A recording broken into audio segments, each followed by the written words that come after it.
Hello friends, मैं संतोष आपके अपने संतोष वर्मा ब्लॉग में स्वागत करती हूँ। आशा करती हूँ आप सभी स्वस्थ होंगे, मस्त होंगे और खुश होंगे। बड़ी बहनों को राधे राधे, बच्चों को ढेर सारा प्यार और बड़ों को चरण स्पर्श। और ये हो रहा है इवनिंग का टाइम, तो यहाँ पे हमारी किचन की शुरुआत हो चुकी है। तो बच्चों को बना के दे रही हूँ बनाना शेक, और मैंने अभी चाय बना के पी है अपने लिए। तो देखिए, शाम का समय है तो चाय बनाना तो बनता है। और ये व्लॉग शुरू हो रहा है शाम के 4 बजे से। तो 4 बजे मैंने चाय बना के बस पी थी जस्ट, और चाय पीते ही तुरंत आ रही हूँ किचन में। और ये वर्मा जी जो हैं हमारे, वो लेकर आए हैं आम। तो सुबह का व्लॉग मैंने यहाँ तक ही शेयर किया था आप लोगों से कि दोपहर को हम लोगों ने खाना पीना खाया था, वहाँ तक मैंने शेयर कर चुकी थी। और उसके बाद का ये व्लॉग शुरू हो चुका है। तो फ्रेंड्स, आप लोगों को मेरा ब्लॉग वीडियो कैसा लगता है आप मुझे कमेंट करके बताइए। अच्छा लगे तो लाइक कीजिए, फैमिली एंड फ्रेंड्स में शेयर कीजिए और मेरे चैनल को सब्सक्राइब कर लीजिए। और देखिए, ज़्यादा से ज़्यादा शेयर करेंगे ना, तभी तो वीडियो आगे तक पहुंचेगी और बहुत सारे लोग वीडियो को देख सकेंगे। और जिनको कुछ सीखना होगा वो सीख भी लेंगे। तो इस तरह से हम वीडियो की शुरुआत करते हैं शाम के इवनिंग टाइम से। तो आप सभी को very very very good evening. और यहाँ पे हम बनाना शेक से ही शुरुआत कर रहे हैं। चाय से शुरुआत नहीं की थी मैंने, क्योंकि चाय तो मैं पी चुकी, अब उसका क्या शेयर करना। तो यहाँ पे हमने बनाना शेक बना लिया है। अब दे दूँगी दोनों बच्चों को हाफ हाफ डिवाइड करके, और वो दोनों भी शेक पी लेंगे तो उनका भी नाश्ता हो जाएगा इस तरह से। और वर्मा जी जो आम लेकर आए हैं उन्हें भी उठा के फ्रिज में लगा दूँगी। तो अभी मैं इसकी गांठ खोल लेती हूँ पॉलीथीन की, और उसके बाद में बास्केट निकाल के लेकर आऊँगी फ्रिज में से। और उसमें सारे ही जितने भी आम लेकर आए हैं उन्हें सबको फ्रिज में उठा के रख दूँगी। और देखिए, आम का सीज़न है तो आम तो खाना बनता है, और सभी लोग आम के लवर होते हैं। देखिए, भारत की आबादी इतनी है, उसमें से कोई 100-200 आम नहीं खाते हों तो उसको कोई गिना नहीं जाएगा। बाकी तो सभी लोग आम खाते हैं, और फलों का राजा भी आम है, और साल में आते भी 2-3 महीने के लिए हैं। तो इसीलिए सब पसंद भी करते हैं, क्योंकि जो चीज़ कम क्वांटिटी में आती है ना, मतलब जैसे कम क्वांटिटी का मतलब ये नहीं है कि हाँ जी बहुत कम आते हैं, आते तो बहुत हैं, 2-3-4 महीने खा लेते हैं। लेकिन बाकी जो 8 महीने होते हैं, 8 महीने हम इनका इंतज़ार करते हैं। इसीलिए तो ये फलों का राजा है, और इसीलिए सब ज़्यादातर लोग पसंद भी करते हैं। तो आप में से किस किस को आम पसंद है मुझे कमेंट करके ज़रूर बताइएगा। देखो, अभी अभी लेके आए हो ना, देखो इतने आमों पर भी सड़ा हुआ चढ़ा हुआ। खोल लो, उसके लिए वो तो सब मैंने पलट के रख दिए। हाँ, तो वो इतना ही साफ से निकाल दिए ना, देख के सारे ही साफ निकले हैं। बस ये बता रही कि देखो, ये वाला फिर भी चढ़ाई दिए, इतनी छांट के लाए तुम। ये उसके वाले भी काट दे रही हो, एक दो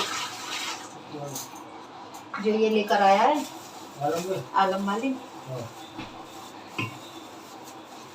काट के देखती हूँ।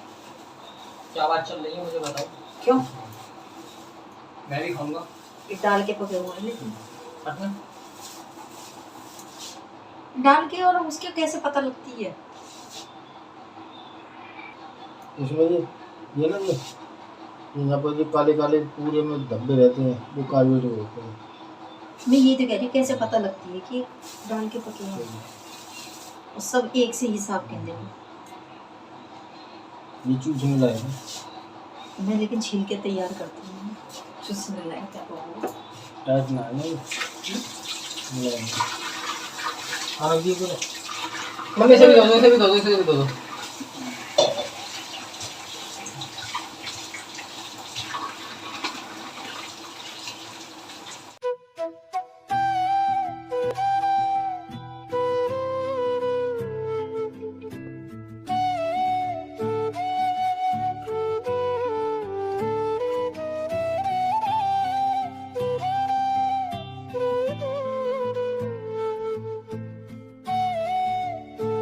तो रात के खाने में बना रही हूँ मैं खिचड़ी। तो उसके लिए चावल निकाल के ले आई हूँ, और मैंने लिया है 1 कटोरी से कम थोड़ा चावल, और आधा कटोरी के लमसम में मैं डाल दूँगी हरी मूंग की दाल। तो हरी मूंग की दाल से खिचड़ी बना रही हूँ मैं। और उसमें जो सब्जियाँ वगैरह जो डालते हैं वो तो आप कुछ भी डाल सकते हैं, जो आपके पास में अवेलेबल हो सब्जी वो डाल सकते हैं। तो फ़िलहाल मैं चावलों में हाथ ले एक बार देख ले रही हूँ डाल के, और इसमें थोड़े थोड़े धान के टुकड़े थे वो भी निकल ही आए हैं, और एक आध चावलों पे धान भी चढ़ा हुआ था वो भी निकल ही आया है। तो मैंने अच्छे से साफ़ कर दिया है, क्योंकि ऐसा होता है ना, अगर मैंने बना दिए बिना देखे और उसमें फिर धान निकल ही आया खाने में, तो फिर गुस्सा हो जाएंगे घर के जो सदस्य हैं खाने वाले।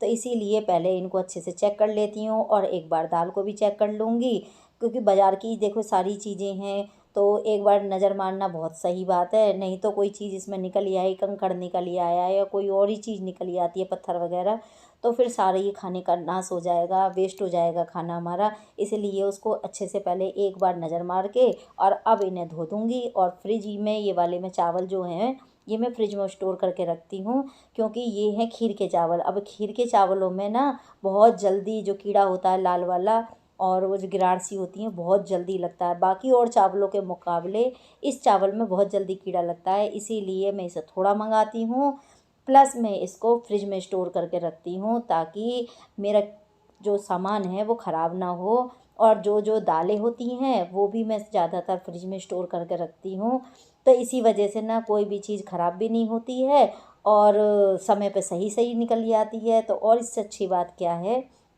और मैं खिचड़ी में डाल रही हूँ आलू, टमाटर, और थोड़ी सी मटर रखी है मेरे पास में, मटर भी डाल दूँगी। और जो आपका मन करे वो आप लोग भी डाल सकते हैं। तो फ़िलहाल तो मेरे पास यही सब्ज़ी अवेलेबल हैं, वही मैं डाल देती हूँ, और तड़का वगैरह जो है मैं बाद में लगा लूँगी।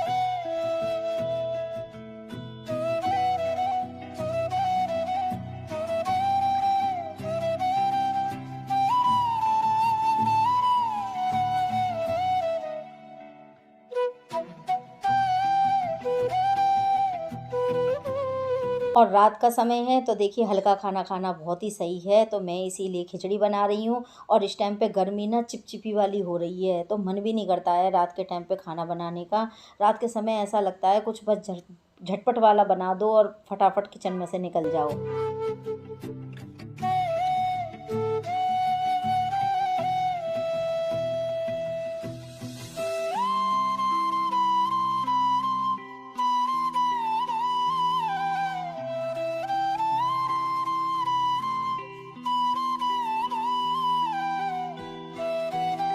तो एक तरफ के बर्नर पे तो मैं रख दूँगी खिचड़ी बनने के लिए, और दूसरी तरफ बना दूँगी मैं रोटियां, क्योंकि हस 4 लोग हैं, 5 लोग हैं, लेकिन सभी लोग खिचड़ी खाएंगे नहीं। तो बस ये मैं शानू के लिए और शानू के डैडी के लिए खिचड़ी बना रही हूँ, और मैं हूँ, यश है और राज है हमारे साथ में, हम 3 लोग खाएंगे। रोटी तो मैंने सब्जी बना के रख ली है, और बस अब रोटियां सेकना बाकी रह गया है। और ये थोड़े से बर्तन पड़े थे तो इन्हें भी मैंने अच्छे से वॉश कर दिए हैं। और अब पूरी सिंक भी अच्छे से साफ़ कर दूंगी, टाइल्स भी साफ़ कर दूंगी, क्योंकि छींटे वगैरह लगती रहती हैं। और जो फिर खाना खाएंगे, खाना खाने के बाद में सिर्फ मुझे सिंक साफ़ करने को रह जाएगा, और बाकी सारा काम मेरा हो जाएगा। तो जल्दी से मैं किचन में से फ्री भी हो जाऊंगी। और देखिए इन दोनों भाइयों की मस्ती चालू है, और ये दोनों ही मोबाइल में गेम खेल रहे हैं। और इन्हें ये नहीं पता कि अब स्कूल खुलने वाले हैं, लेकिन इन्हें बिल्कुल ये नहीं लग रहा। और बस अभी ये इंजॉय कर रहे हैं छुट्टियों को ही। और मैं आ गई हूँ कपड़े वगैरह फ़ोल्ड करने के लिए। और ना कपड़े फ़ोल्ड अगर रोज़ करते रहो ना तो ठीक रहता है, नहीं तो ये कपड़ों का ढेर लग जाता है। इसी वजह से मैं रोज़ शाम को कपड़े फ़ोल्ड कर ही देती हूँ, शाम नहीं तो रात, लेकिन छोड़ती नहीं हूँ इन्हें। और जिस दिन मैंने अगर इन्हें छोड़ दिया, सोच लिया कि आलस कर लो, और बस मैं आलस में आ गई, तो समझ लीजिए आज के दिन भी के इकट्ठे हो जाएंगे, दूसरे दिन के भी इकट्ठे हो जाएंगे, और फिर ये मेरे सिर पे वजन सा दिखाई देने लगता है। तो इसी वजह से मैं डेली के डेली ये सारा काम करती रहती हूँ। और फ़िलहाल तो मैं हाथ से ही कपड़े धो धो के डाल रही हूँ, मशीन नहीं लगा रही हूँ। तो फिर हाथ से जितने भी कपड़े हो रहे हैं ना, तो जल्दी धुल भी जाते हैं, और धुलने के बाद में इन्हें मैं ड्रायर कर देती हूँ, क्योंकि चौमासे का टाइम चल रहा है, तो धूप इतनी आ नहीं रही है, बारिश हर समय झिमझिम झिमझिम चलती रहती है। तो ड्रायर करके रख देती हूँ, तो फिर जल्दी से सूख जाते हैं पंखे की हवा में। और फिर मेरी खिचड़ी भी तैयार हो गई है, तो मंदी मंदी आंच पे रख दी थी ना मैंने, तो आज जल्दी से खिचड़ी भी तैयार हो गई, और खिचड़ी को भी देख लूँगी, इधर मैं तड़का भी तैयार कर लेती हूँ। तो इस तरह से मेरा किचन का काम हो जाएगा। और आटा भी गूँथ के मैंने रख लिया है, तो बीच बीच में देखिए हम बहुत सारे काम करते रहते हैं जो हम कैमरे के सामने नहीं दिखा पाते हैं, क्योंकि बार बार कैमरे को सेट करना ना बहुत ही डिफ़िकल्ट हो जाता है। और कई बार तो मेरा मोबाइल गिर भी जाता है, इस चक्कर में ख़राब भी हो गया है, फिर भी मैं उसे चला ही रही हूँ जैसे तैसे करके। तो लीजिए हमने तड़का भी तैयार कर लिया और इसको डाल देते हैं खिचड़ी में। और मैं अलग से वैसा तड़का नहीं लगा रही हूँ, क्योंकि टमाटर वगैरह तो मैं सब पहले ही डाल चुकी थी। और इतना गर्मी हो रही है ना कि बिल्कुल मन नहीं कर रहा किचन में खड़े होकर काम करने के लिए। सच में इतना पसीने पसीने हो रहे हैं, बहुत ही ज़्यादा हालत ख़राब हो रही है।